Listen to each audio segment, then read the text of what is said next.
Have you ever been out shopping, talking with someone, or sitting quietly at home and suddenly realized you need to find a bathroom right now?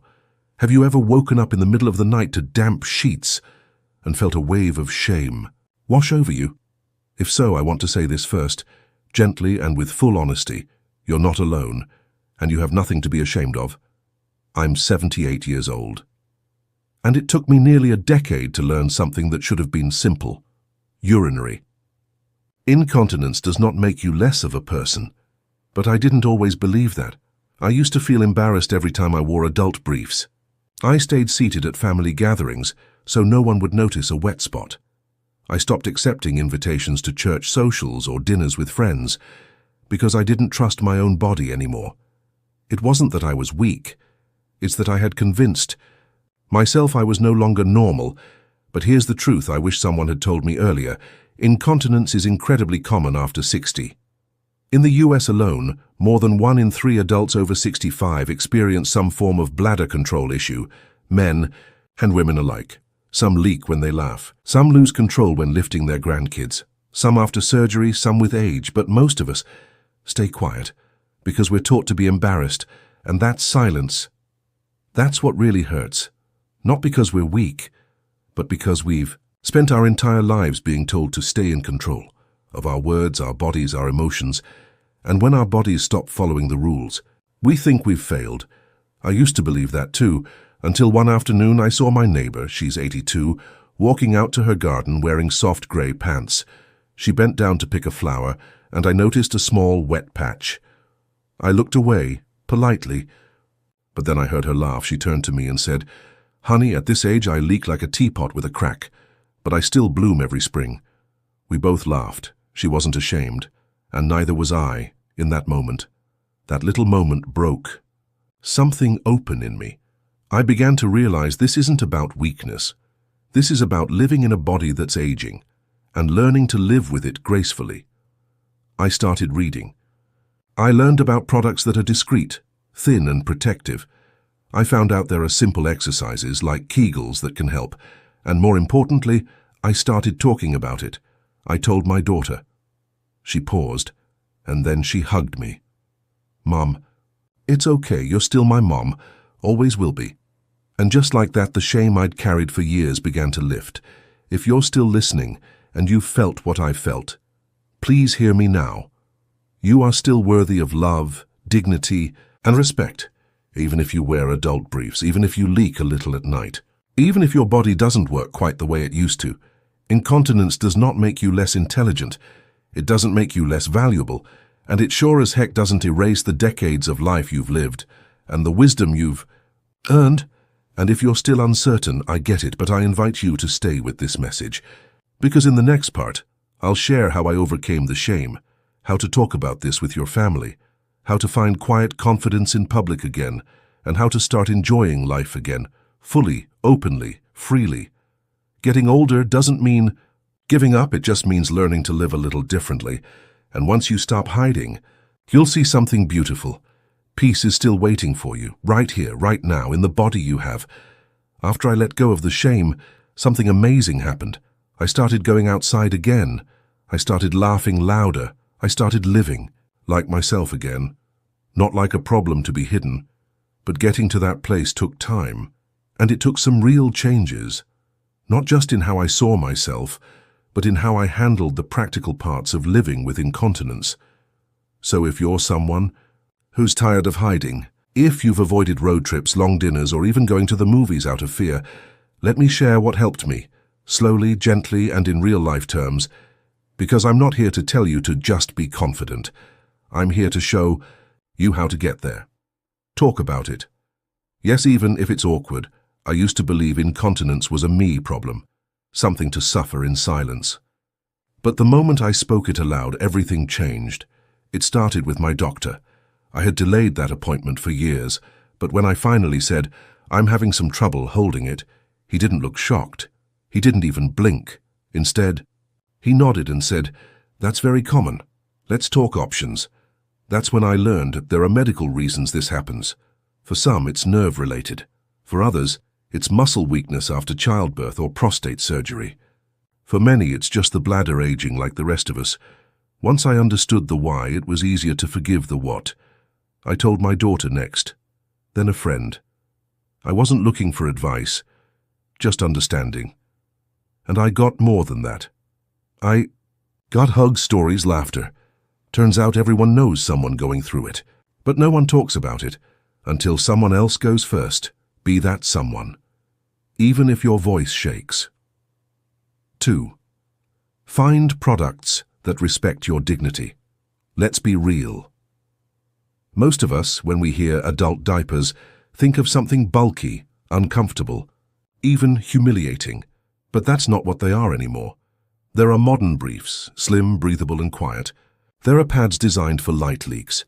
There are even washable underwear that feel like regular clothes but with protection built in. I had to try a few brands before I found what felt right. Some leaked, some were scratchy. But when I found the right fit, I stopped worrying if people noticed anything. Because I didn't notice anything, and that's the goal. Think of it this way. You don't wear shoes just because your feet might get dirty. You wear them because they help you move through the world with confidence. Same here. Don't think of it as something embarrassing. Think of it as one more tool that lets you live your life fully again. Plan smart and don't apologize. For it now, I don't go anywhere without knowing where the bathroom is. I carry an extra pad in my purse just in case. I limit caffeine when I know I'll be out for long, and none of that means I'm fragile. It means I'm prepared. You'd be surprised how a little planning takes the edge off your anxiety. Years ago, I missed my granddaughter's play because I was afraid I'd have an accident during the second act. Now, I sit near the aisle. I go before I sit down. I wear protection. And I don't miss a thing. I've even told a friend or two when we're out, hey, if I step away quickly, I'm just taking care of something. No shame, no drama, just honesty.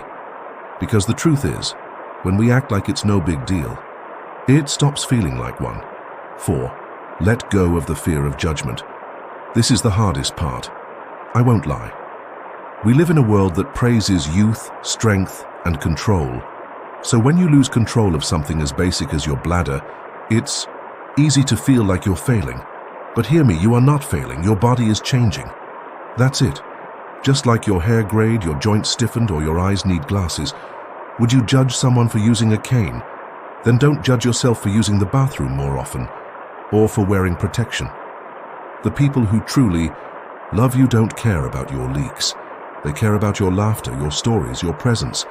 Anyone who makes you feel less than for a bodily function, that's their issue, not yours. And honestly, at this stage in life, you don't owe anyone an explanation. Let yourself be free again. One day, after finally accepting all of this, I went on a walk with a group of seniors at the park. I had protection on.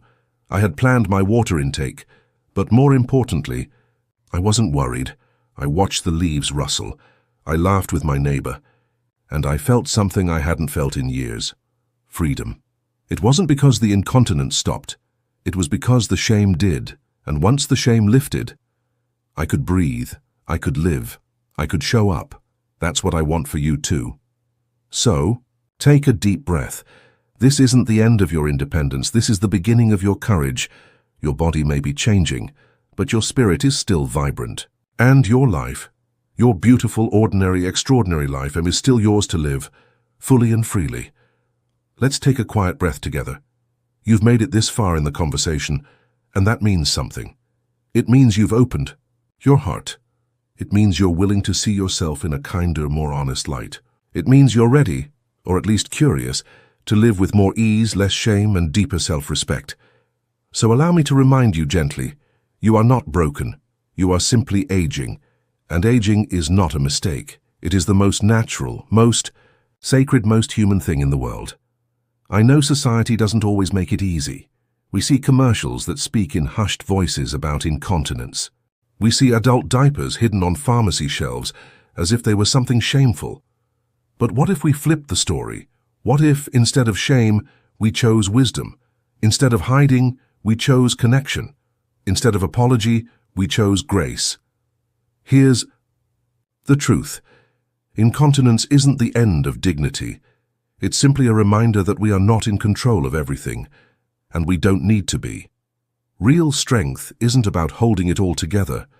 Real strength is about letting go of shame, of secrecy, of the fear that we are somehow less than.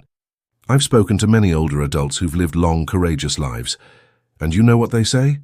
It's not the big things that wear you down. It's the quiet fear that something small, like a leak, an accident, a moment of need, will make others pull away, so we shrink, we isolate. We stop saying yes to dinners, to hugs, to laughter. Not because we want to, but because we're afraid of what might happen, and that's what I want to change. For you, for me, for all of us. Because you were not born to disappear. You were born to live, to be loved, to belong. Even with a weak bladder, even with changed routines, even with extra care. Let me tell you something personal. A few months ago, I was at a small birthday lunch. I was wearing light-colored pants. I laughed a little too hard and felt it happen. A leak. I excused myself quickly, heart pounding. But when I returned, my dear friend, 82 years old, cane in hand, smiled and said, "You okay? You know, I've got a backup pair of pants in my car, just in case. You're not the only one. Sweetheart," and just like that, no shame, no silence, just solidarity. That's what we all need. Not solutions that fix everything, but people who understand and let us breathe again. So if you take one thing from this video, let it be this. You are still whole, you are still worthy, and you are still here. You don't have to earn your place in the world by being perfect. You don't have to pretend nothing's changed. You don't have to fight your body. You only need to treat yourself the way you would treat your closest friend, with patience, with kindness, and above all with dignity. If you're watching this as a family member or caregiver, thank you. Thank you for being here, for listening with your heart. You may never know how much it means when you say, "It's okay, I understand. Let's find a way to make this easier." Those simple words can heal years of silence, and if you're someone living alone, unsure if anyone else sees what you're going through, please know, I see you. You are not invisible. You are not forgotten. And you never have to walk this path alone again. So let's end with this. No matter where you are today, but in a small apartment, a nursing home, or the house you've lived in for 40 years, you still have the power to choose gentleness over shame, freedom over fear, and love over hiding. Your story doesn't end with incontinence. In fact, in many ways, it begins again with a new kind of courage, the kind that says, "Yes, my body has changed, but my heart is strong, and I still choose to live fully, quietly, beautifully, one honest step at a time." Thank you for spending this time with me. If this video touched something in your heart, please consider sharing it with someone who might need it too. Because sometimes the most healing thing you can hear is, "You're not alone in this. We'll talk again soon, but until then, take care of your body, be gentle with your thoughts, and trust that your life still holds deep meaning. Even in the quietest moments, you are loved, you are enough, and you're doing just fine. Thanks for watching. Leave a comment with number 1 to let us know you watched the whole video. We appreciate it. Please subscribe to the channel to encourage us. We appreciate you. See you in the next video.